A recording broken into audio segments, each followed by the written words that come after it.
Goddag, og velkommen til Kaffe med Aske. I dag skal vi snakke lidt om økonomi. Programmet præsenteres i samarbejde med Panda Rejsers 2013-katalog. Goddag igen. I dag har jeg med mig i studiet økonomieksperten Anna. Kaffe, Anna? Ja, tak. Anna, du har i din seneste forskning sammenlignet Bølgen, som er en bygning, der bliver konstrueret her i Vejle, med konjunktursvingninger, som jo sker i økonomien.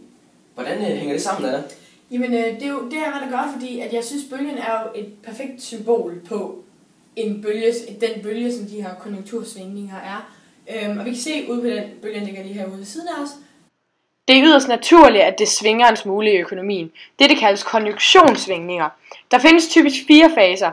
Et virkelighedsbillede på dette kan være den selv samme bygning, som vi befinder os foran lige nu, nemlig bølgen her i Vejle.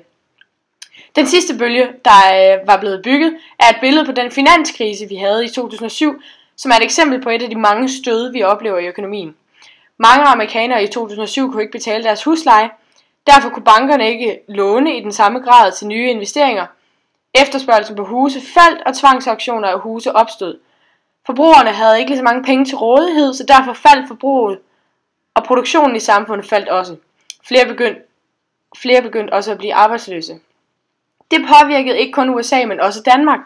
Det er sådan nedgangskonjunkturen starter. Der opstår prisstigninger, altså inflation, investeringer falder, begyndende arbejdsløshed. Sådan starter nedgangskonjunktioner. Nå Anna, hvordan kan den danske økonomi så overføres til Bølgen her? Jo, den danske økonomi er i gang med en opgangskonjunktur, da vi lige har haft en finanskrise. Vi er nu i gang med en opgang, som her bliver repræsenteret af det nye arbejde, der bliver lavet på Bølgen. Ligesom væksten i økonomien går den opad. Det der resulterer i færre arbejdsløshed, som kan ses ved, at der er mange håndværkere, der her er kommet i arbejde. De kan så gå ud og bruge deres løn på produkter, som yderligere fremmer væksten. Økonomien vokser, ligesom Bølgen vokser. Tak for det, Anna. Tak for at forklare dansk økonomi til pøblen. Det er slet. Du må have det godt. Og til alle jer seere derude, tak for kaffe. Ses næste gang.